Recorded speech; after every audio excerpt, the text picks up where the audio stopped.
Just a few years ago, FPGA was a new term for most people in the video game community. Today, the idea of a single customizable integrated circuit replicating the behavior of complete video game systems has become part of the everyday conversation when it comes to retro gaming. From Retro USB launching the AVS for NES games in 2016, to the open source Mister project, which has been rapidly gaining traction among the DIY crowd. There has been no shortage of enthusiasm for new FPGA developments. Leading the hype has been specialty console maker Analogue, with each release of their FPGA consoles having become something of an annual event at this point.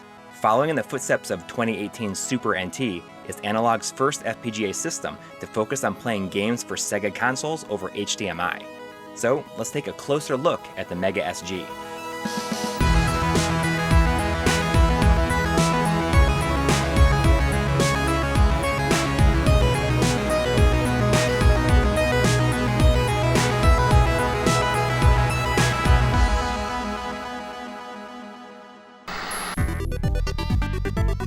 The Genesis is remembered in North America as Sega's aggressive contender against Nintendo in the golden age of 2D gaming, one of the most famous and evenly matched console wars in history. While the Master System and Mega Drive both made stronger dents in the computer-dominated European market than Nintendo could manage. Both consoles remain to this day the ultimate icons of gaming in Brazil, and are treasured among hardcore collectors in Japan. As such, the Mega Sg appropriately pays tribute to the glory days of Sega's home consoles, hardware fondly loved the world over. The Mega Sg is first and foremost a Sega Genesis with HDMI output, or Mega Drive if that's what you call it where you're from, but just like the 16-bit machine that it's based on, it also allows you to enjoy much of Sega's 8-bit heritage. Included in the box is a simple adapter for Sega Master System cartridges. Analogue provide us with advanced consoles for testing, feedback, and review, but unfortunately the announced adapters for Game Gear games, the Sega MyCard format, SG-1000, SC-3000, and Sega Mark III cartridges were not available for us to try at the time of this episode. The Mega Sg cartridge slot can fit Genesis and Mega Drive games from any region. There's even a removable cover that reveals a Sega CD connection for attaching a real Sega CD or Mega CD system. It looks more than a little bit goofy, even with its little booster pad, but it's nice that the option is there at least. The Sega 32X and the 40 games that were released for it are not compatible at this time due to the 32X requiring an analog connection from the Genesis to mix graphics and sound. Native FPGA support for 32X games might have been on the table at one point, but we have to assume it would have required significant additional costs of time, engineering, and hardware, so its absence is understandable, although it's surely a disappointment for some. In 2018, we had high praise for the aesthetics of the Super NT, owing to its much more compact, sensible, and affordable design compared to its NES and Famicom-focused predecessor, the far more pretentious and now discontinued NT Mini. And as we had hoped, the Mega Sg stays the course set by the Super NT, being nearly the same size with a similar hefty weight, and sharing the same design language while also referencing the hardware that inspired it through its glossy circular motif on top. Both systems carry a price tag of $189, so they are very much not impulse buys, but are still less than half the cost of Analogue's previous hardware. The Mega Sg has a digital pack-in game as well, the previously unreleased Hardcore renamed Ultra Core by the now famous DICE Studio. Also like the Super NT, the Mega Sg uses a Cyclone 5 FPGA implemented on a board designed by the ever-dedicated master of reverse engineering, Kevin Horton. And as you'll see, there is quite a lot of parity between the Super NT and Mega Sg, but also a lot of features specific to optimizing Genesis games, especially for audio. So we're going to try to go over almost everything you can do with the system that impacts how games look, sound, and play, as well as give you some ideas for what settings to choose, but keep in mind that our experience is based on various firmware versions leading up to the Mega Sg's launch. So it's possible that menu organization could change or various features may behave differently later on down the line.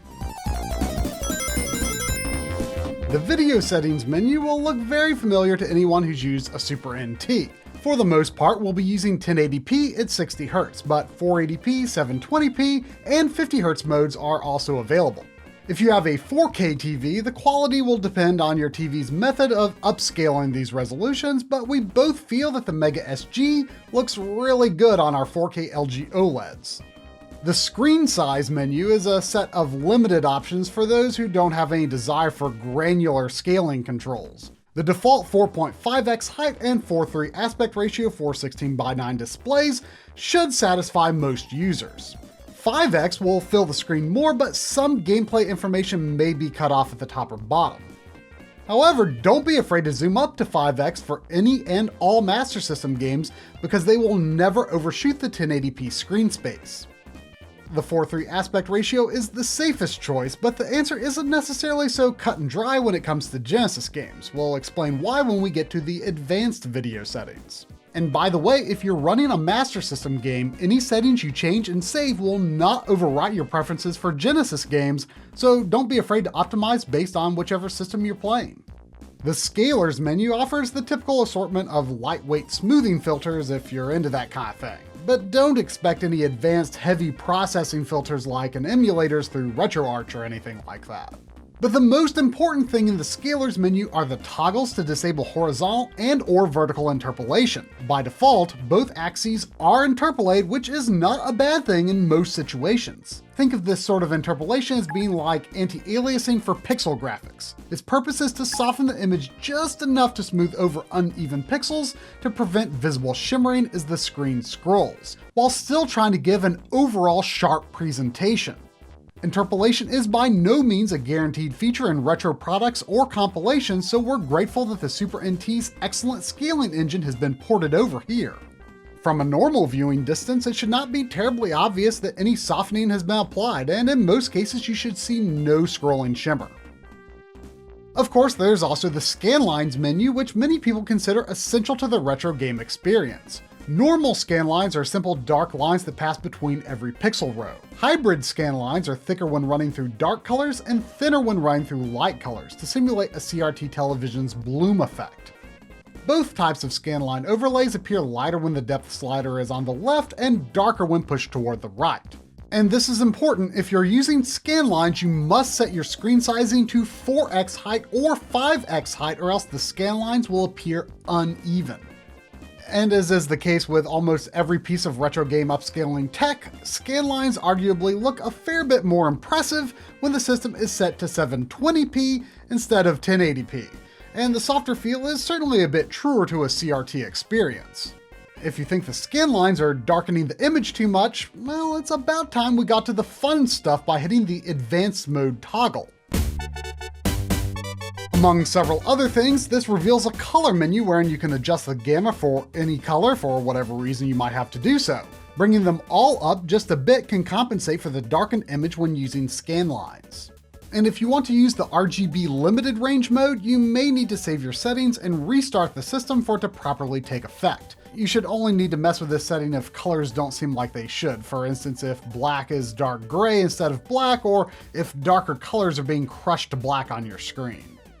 The Extra Features menu has some very nice options for working around some of the Genesis's less flattering visual characteristics. Border masking is enabled by default. On the original Genesis hardware, a scene's background color often manifests as a broader border around the game's graphics. While the Genesis primarily outputs a 240p analog signal, NTSC region consoles can actually only fill 224 of those lines with useful graphics. Because of this consistency where the game graphics end and the borders begin, the Mega SG can simply crop the borders out perfectly every time with every game, unless there's some fringe case we aren't aware of, outside of the 2017 homebrew demo Overdrive 2, which takes advantage of the fact that the PAL Mega Drive can technically fill 240 lines if you code it to do so. You can try the 240 line PAL mode for yourself in the 240p test suite software, in which case you can see that some picture information at the top and bottom of the active video area is missing, even with border cropping disabled, at least at present. Another famous visual artifact that can be seen on original Genesis hardware are a series of flickering rainbow dots that are often present in the space below the game graphics. Well, if anyone out there happens to be particularly charmed by these dots, we regret to inform them that they do not exist on the Mega SG at all, even if border masking is disabled. Note that if you're playing a Sega Master System game, the border masking option disappears to make way for a full-fledged cropping feature. Master System game graphics fill only 192 lines of the 240p resolution, resulting in a bit of a letterboxing effect. However, the exact space the graphics fill can vary even within the same game. In Phantasy Star, for instance, if you crop based on the colored border seen in the overhead segments, then you'll also crop out a bit of the graphics used in the first-person view, such as in battle scenes.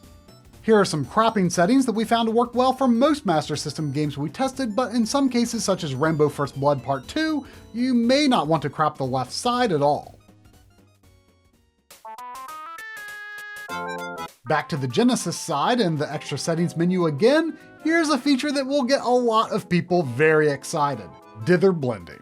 The Sega Genesis is very famous for its gratuitous use of dithering, with many fans insisting that the composite video connections that were most commonly used in the 80s and 90s are still the only proper way to play Genesis, due to the developers often taking advantage of the signal's smudgy quality to blend these alternating color patterns into new shades, simulating the greater color depth or partial transparency effects possible on competing consoles. This is certainly very clever and cool and all, but speaking for ourselves, we're more than willing to accept raw dithering as part of the retro aesthetic and use higher quality RGB cables for our Sega Genesis consoles, or in the case of the Mega Sg, HDMI output. So if you'd like to see what the dither blending effects can look like when paired with clean digital video from the Mega Sg, well, take a look. The algorithm seeks out patterns that are believed to be dithering and creates new shades by mixing the colors. It also attacks parts of the image that don't need any blending, really wrecking smaller fonts. Different effects tend to require different thresholds on the dither blending slider, so it can be difficult to find a comfortable setting for any given game. As a general rule, we find that the generic color blending for extra shading works best with the slider all the way to the left, while transparency effects tend to look better with the slider toward the middle or right side. Blended transparency effects can also look a little strange or flickery when moving against parallax background layers, at least to my eye. And if you thought it might be a major shot in the arm for Sega CD FMV games, well, keep your expectations modest. As it currently stands, dither blending is an imperfect but worthwhile experimental effect, and each person will just have to try it for themselves to decide if they like it on a game-by-game basis.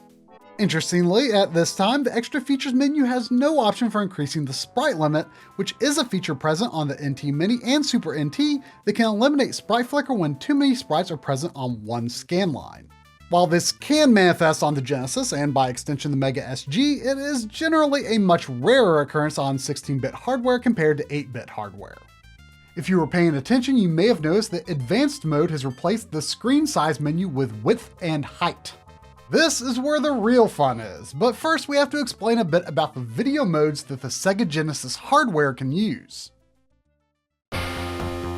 Most of the consoles that the Genesis competed against primarily use a horizontal resolution of 256 pixels, although there are of course unusual cases where other modes may be used. The Genesis can also run games at 256 pixels wide, but in many ways it was ahead of its time, and that a large majority of Genesis games actually run at 320 pixels wide, a resolution that was later adopted as the dominant standard in the following generation. When using analog output from an original Genesis console displayed at a 4:3 aspect ratio, you can see that 256 horizontal games have wider pixels, and 320 horizontal games have narrower pixels, making possible more detailed characters and backgrounds. Luckily, the advanced width and height menu offers separate sliders for 320 pixels and 256 pixels, allowing the Mega Sg scaler to treat each differently if you so please. This is helpful because some games do use a mix of modes, a 320 pixel title screen but 256 pixel gameplay for instance, or vice versa. If you'd like to reference which North American region games use 256 pixel wide resolution for their main gameplay, Firebrand X has compiled a useful list that you can download from his website. And there are also a few rare cases of 480i use on the Sega Genesis, by far the most famous being the split screen competition mode in Sonic the Hedgehog 2. Modes like this were highly experimental at the time and, let's face it, not too pretty. Ys 3 has an option to turn the game to interlaced mode too, for some reason, and as you can see at present the Mega Sg opts to display interlaced content with the raw combing artifacts, which, given 480i's lack of use on the system, adjusting this is surely a low priority. The Mega SG's default sizing settings are totally acceptable for casual use. You can hit the start button to jump between important preset positions on each slider. Here are a few interesting sizing combinations you might want to look at. First, integer scales. Let's set 4x height and move both width sliders to 1360. As indicated, this gives us 4x horizontal sizing for 320 pixel wide games and 5x horizontal sizing for 256 pixel wide games. This makes 256 pixel wide games look like this, and 320 pixel wide games look like this. Since interpolation is not needed when using integer scales, let's turn that off in the scaler menu so that we get the sharpest possible pixels. For comparison's sake, graphics in 256 pixel wide games definitely look too skinny when using a square pixel aspect ratio. While 5x horizontal is technically wider than a 4:3 aspect ratio, it's not too bad. But it's when it comes to 320 pixel wide games, a compelling argument can be made in favor of a square pixel integer scale over the traditional 4:3 aspect. This is because, for some curious reason, 320 pixel wide games pretty consistently have artwork drawn in such a way where intended circles and squares appear skinnier than true circles or squares when the image is displayed at a 4:3 aspect ratio. Yes, even on a CRT. And so, some people may find that 320 horizontal resolution games look better at this slightly wider aspect ratio with crisp, perfectly square, non-interpolated pixels. It's both incorrect and more correct at the same time, if that makes sense. You'll just have to decide for yourself. If you want a bigger picture and aren't afraid to push a few pixels outside the 1080p space, you can also match 5x vertical to 5x horizontal. For 256 pixel wide games, a 6x horizontal scale may pair nicely with a 5x vertical scale, creating an aspect ratio closer to 4:3 than 5x horizontal and 4x vertical. But if we turn interpolation back on, we can go wild scaling the image however we like. Here are the settings we dialed in for use with 1080p output, which we've used for a large majority of Mega Sg Genesis footage in this episode. As long as your TV is set to not cut off any overscan, this perfectly fills the 1080p space, does not cut off any game graphics, centers the game window, and the aspect ratio is based on the generic 4:3 sizing of the open source scan converter. If you prefer a wider aspect to crack the shapes of 320 pixel wide games like I was just talking about, setting the 320 slider to where it says 4:3 for 1610 should be very close to a square pixel aspect regardless of your vertical sizing.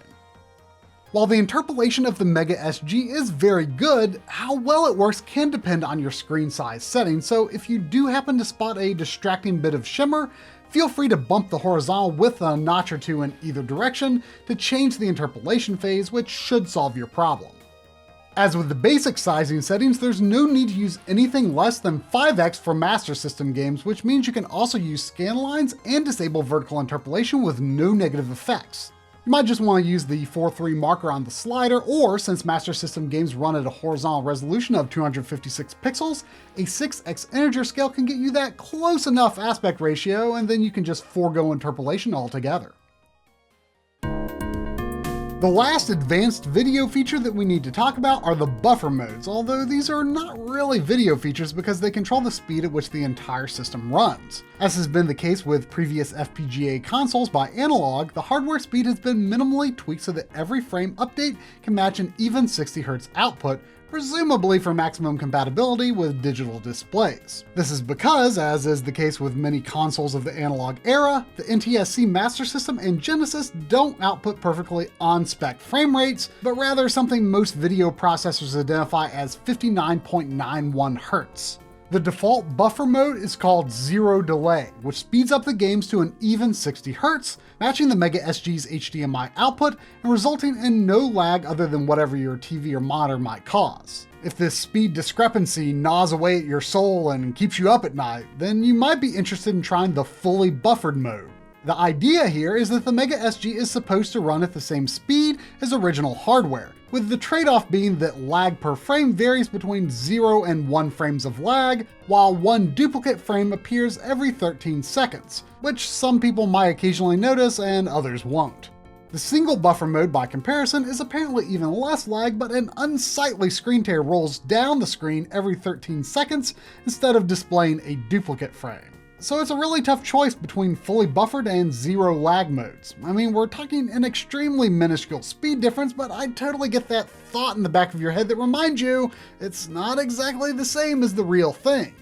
Compared to original hardware and fully buffered mode, the zero lag mode gets ahead by only 45 frames over the course of 10 minutes. Not even an entire second's worth of difference. But that probably still disqualifies it from speedrunning, so it just depends on your needs.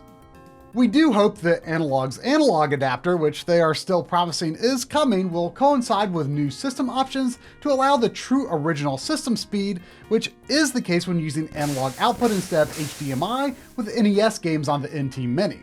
And there's also speculation that the analog adapter may make it possible to use a 32X with the Mega Sg, so we'll just have to wait and see what's gonna happen with that. And related to analog video, there are a variety of mods for the real Sega Genesis hardware to further improve video and audio quality. So here's Bob from Retro RGB to give us a quick overview of the latest development. Unfortunately, every model Genesis will have some kind of issue. Model 2 and 3s will always have audio that's generally worse than Model 1s, and all Genesis consoles will have some kind of video interference, including the notorious jail bars. There's a new device that solves almost every issue on all Genesis and Mega Drive consoles, the triple bypass. This board has upgraded audio and video amplifiers, allowing for the best possible analog audio and video signal you can get from a real Genesis console. Of course, it will never be as clean as a true digital-to-digital solution, but in my opinion, it's currently the best option out there for real hardware. For more information and installation instructions on the triple bypass, check out the Retro RGB website and YouTube channel. As for any hopes and dreams you may have for HDMI mods, well, from what we've been told by folks familiar with the inner workings of the Genesis hardware, a true digital HDMI mod such as what we've seen with the NES, N64, and Dreamcast is relatively unlikely to be developed for the Genesis. In other words, the Mega Sg is probably the best hardware approximation of the Sega Genesis that can play your original cartridges and output HDMI video that we're likely to see anytime soon.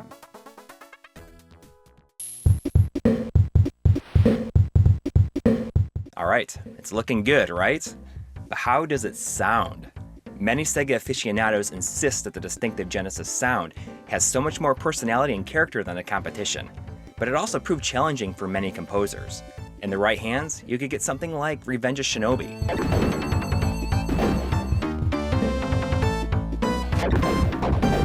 While others, you might end up with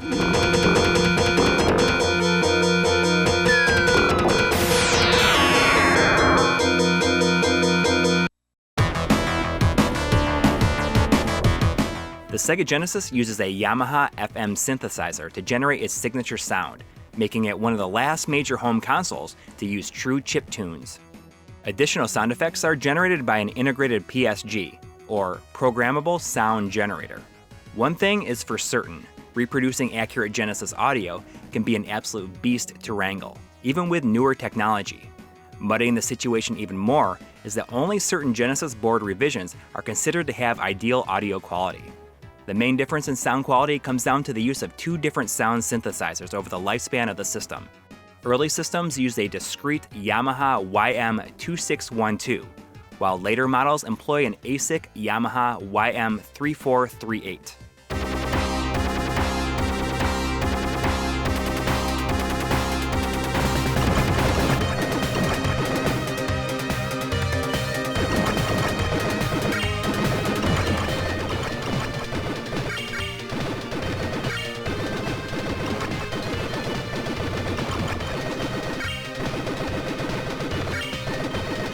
True to the design of the Model 1 Genesis, there is a functioning analog headphone jack in the front of the console.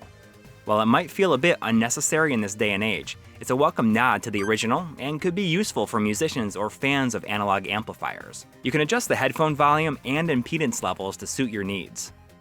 Channel levels and panning let you tweak the volume levels of both the FM and PSG sound, which can give some neat insight into how music on the system was composed.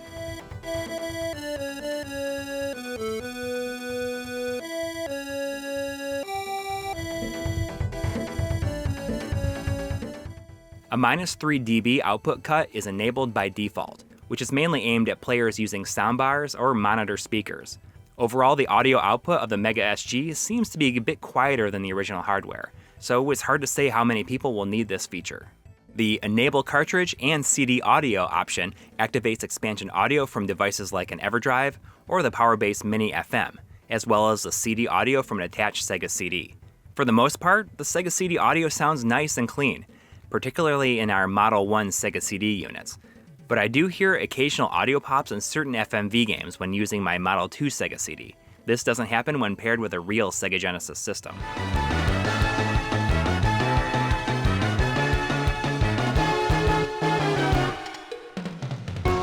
Of course, you can adjust the expansion audio volume levels as well as swap the stereo channels. We've heard that some faulty AV cables, or even certain models of the original console, may have had their audio channels swapped, so this is for those people who may remember the music a little bit differently. There's two schools of thought when it comes to the Genesis sound. One side wants to perfect the sound with a clean digital reproduction, while the others are more interested in replicating the dirtier analog feel of the original system. The low-pass filter and ladder effect depth are advanced features which are aimed at dialing in the quirks and texture to make the sound exactly the way you might want it, or remember it. Activating and adjusting the low-pass filter will attenuate the higher frequencies in the FM sound, trying to simulate the original Genesis audio circuit.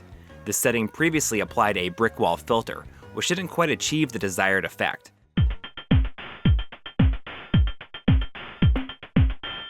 But with firmware 4.0, you can dial in advanced settings like cutoff frequency and roll-off.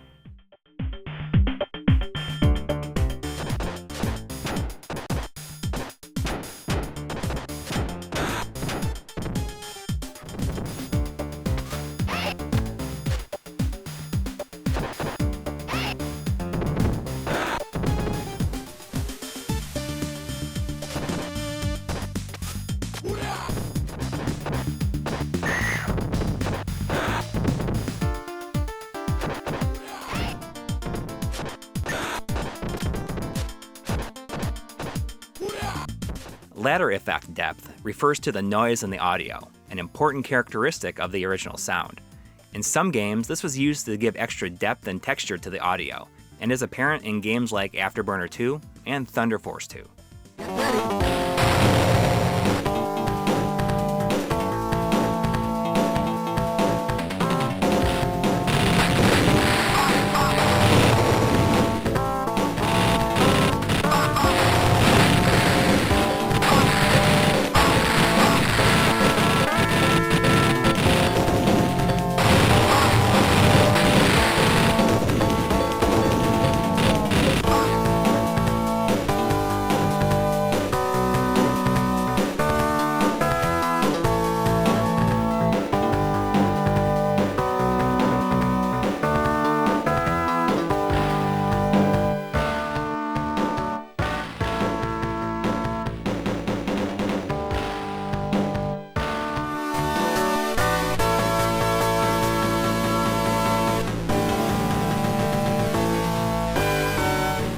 The high-quality YM2612 setting enables the full bit depth of the audio, which may derive a more pleasing sound to some ears.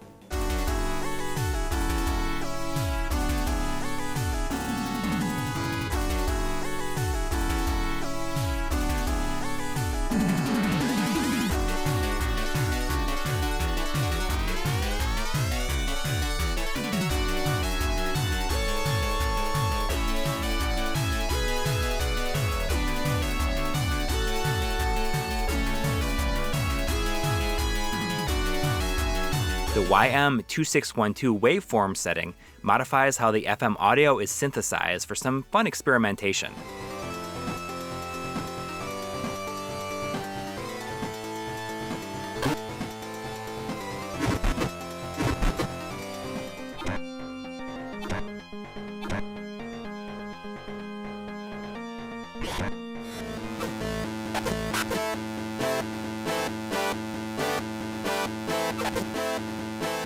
Before we move on, there's one final audio tweak all the way over in the system menu, under the hardware settings.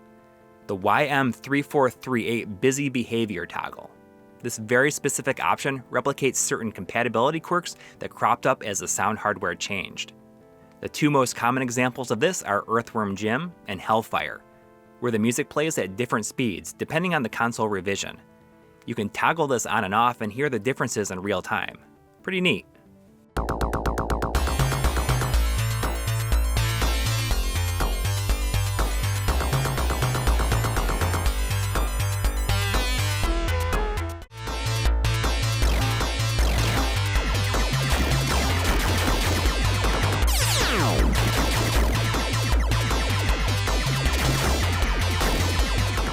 Now all this is of course a very subjective thing.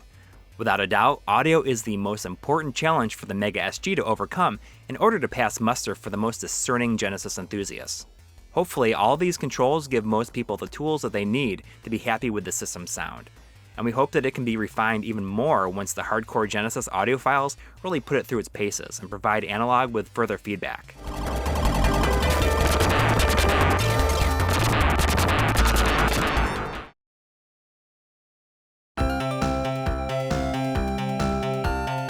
On the 8-bit side of things, the Sega Master System uses PSG sound for its standard audio, which is also present in Genesis consoles for compatibility reasons. However, an FM sound module with a Yamaha YM2413 synthesizer was released for the Master System's Japanese counterpart, the Sega Mark III, which allows for expanded audio. Oftentimes, the sound composed for the FM module remains present in the International Master System game cartridges, but there was no official way to use it.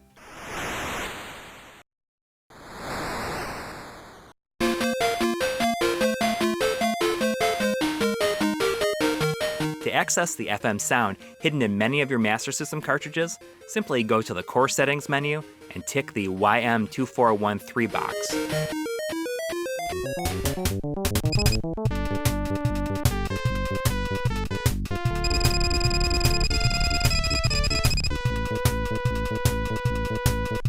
Certain games may require additional setups to use FM audio. Wonder Boy 3, for instance, needs to have the system region set to Japan. FM sound is not necessarily a straight-up upgrade over PSG audio. It's rather divisive, actually, but it's interesting to hear different versions of the same compositions. Authenticity is fairly accurate to my ears, but keep in mind that we don't have the means to test against a real Japanese console with the FM module.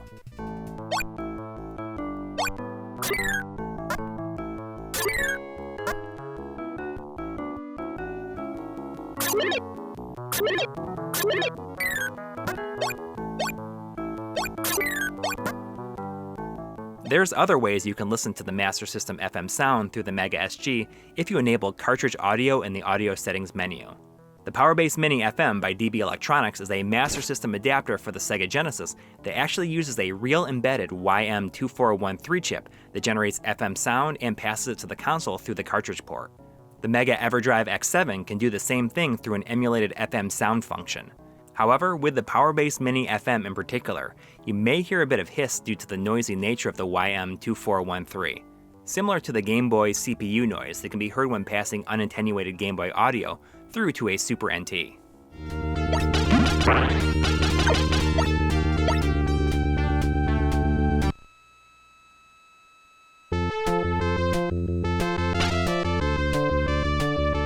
Alright, let's go back to the hardware menu where we saw that busy behavior toggle and take a look at some of the system's general compatibility functions. Your choice of region is pretty simple for the most part. Just choose the region whose cartridges you own the most of.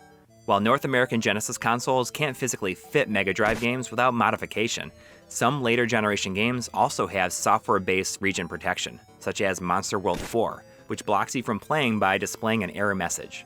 The auto region detection feature is enabled by default, which works around these issues without any involvement on your part. However, we found that auto detection does not work when launching region lock games from an EverDrive, so you'll have to manually switch the hardware setting first. In some cases, you can force different versions of a game by turning off auto detect and selecting a different region. Games like Mystic Defender have certain graphical changes in other areas of the world that are still on the cartridge. The same is also true for many Master System games. The Force 3-button mode is for instances where using a 6-button controller may cause issues with earlier games. While most of the situations where this occurs seem to have been remedied at the firmware level on the Mega Sg, This option exists for any remaining fringe cases where it might crop up. Related to that, back in the system menu under Hotkeys, is one more compatibility option of note. Pass-through mode turns off all processing that circumvents controller incompatibilities. For instance, while many Master System games can be played with Genesis controllers on original hardware, others, such as Wonder Boy and Monsterland, glitch out unless you're using a Master System controller. Luckily, on the Mega SG, you can play this game with a Genesis controller, but enabling pass-through mode recreates the glitch. Now, this might seem undesirable, but the feature exists for the possibility of obscure untested controller hardware that may have difficulties with the Mega SG's compatibility layer, as well as eliminate an apparently tiny amount of latency caused by the hotkey and compatibility functions. The hotkeys let you set a button combination for accessing the menu or quickly resetting the game. An important note for Mega EverDrive users: the default Mega SG menu hotkey matches the hotkey for the in-game menu on a Mega EverDrive, so if you use one of those with a Mega SG, you'll want to change one or the other as soon as possible. Oh, by the way, if you have 8BitDo's M30 controller, you can use the extremely convenient menu button for directly accessing the Mega SG menu. Unfortunately, the M30 is not included with the Mega SG, but it's very obviously designed to pair with it. While it does take some liberties with the design of the controllers that inspired it, it's remarkably comfy and has by far the best D-pad we've ever used on one of 8BitDo's controllers. The 2.4 GHz version can connect to devices like the Mega SG that use regular Genesis controller ports, but you'll need to buy the Bluetooth version if you want to connect to other consoles wirelessly. So the Mega SG has the tools to make the games look like you want, and hopefully sound like you want. But do the games work right? Here's a quick hit list of some of the compatibility tests we tried out.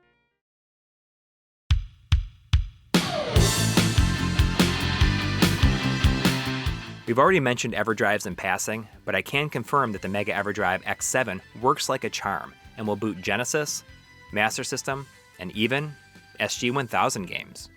So there's some good news for the Dragon Wang fans out there. The Game Gear adapter might not be available yet, but certain Game Gear games converted to play on a Master System do work with the X7. The Master EverDrive also works fine, both the original model and the recently released X7. If you've ever booted up a Sega console and seen a message that says, produced by or under license from Sega Enterprises, that's called the Trademark Security System screen, or TMSS for short. These systems are incompatible with a number of games, such as the early unlicensed Electronic Arts games, and weirdly, even some of Sega's own titles. Thankfully, the Mega SG is based on an earlier, non-TMSS version of the system, so compatibility with games like Populous isn't broken at all. A lot of people were especially curious as to whether or not Virtua Racing would work, due to its use of the SVP chip to render polygons on screen. A number of clone consoles and even the Genesis 3 will not play the cartridge without a mod. Luckily, Virtua Racing worked like a charm on the Mega SG in our testing. Pure Solar, the 64 meg cartridge released in 2010 from developer Watermelon, was not only the largest game ever released for the Genesis hardware up to this point, but also utilizes the virtually unknown ability to use the Sega CD and standard cartridge slot in tandem. I wonder if the Mega SG will be able to play Paprium. Other non-standard cartridges, such as these homebrew carts from Mega Cat Studios, seem to function exactly as intended, and are just treated like normal games by the Mega SG. The same goes for the recently released Tanglewood. If you have the official Sega Power-Base converter for playing Master System cartridges and game cards, well, in theory we bet it would work, but the unit's plastic housing blocks the Mega SG's HDMI port. Sega CD games carry some of the same limitations as with original hardware, such as region protection that is handled at the BIOS level. Your Mega SG region must match your Sega CD or Mega CD's hardware region, otherwise you'll just get an error message. To play CD games from another region, you can in theory use a flash cart like an EverDrive to load different Sega CD or Mega CD BIOS. Sega CD compatibility is overall fairly good, but unfortunately we ran into more issues than we were expecting, considering how well everything else works. Chuck Rock wouldn't load for me at all, and Willy Beamish had graphical and control issues before freezing up. Night Trap got caught in an infinite reboot loop on a Model 2 Sega CD, but played just fine on a Model 1 unit. These game discs do work fine for us through real Genesis hardware, but it's hard to be completely certain if any number of variable mechanical factors couldn't be partly to blame here. Don't forget to tick the Enable Cartridge and CD Audio option in the audio settings to hear CD audio. You can also crank up the volume there as well if you wish.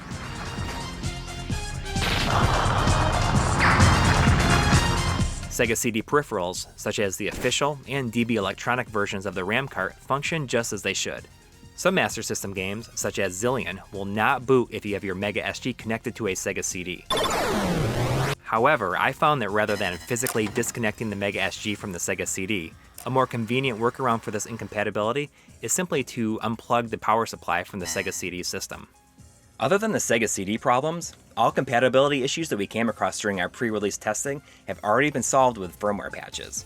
But no doubt, once this thing is in the hands of the masses, more issues will crop up, and just like the Super NT before it, we hope that most issues will continue to be swiftly resolved.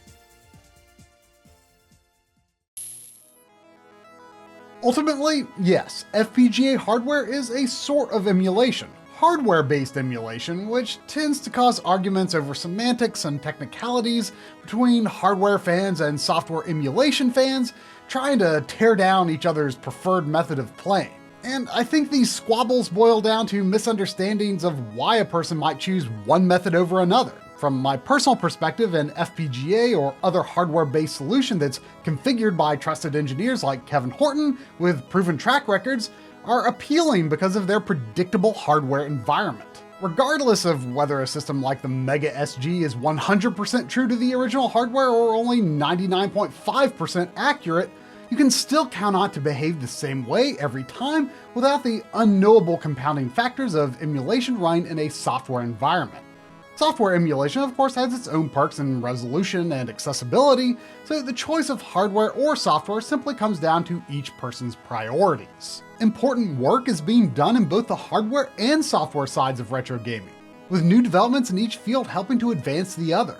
So let's not say that your one preferred ultimate method is the best, and just enjoy the fact that so much is being done to further our hobby and give people interesting new ways to play, so that we can keep these games alive and accessible for today and tomorrow.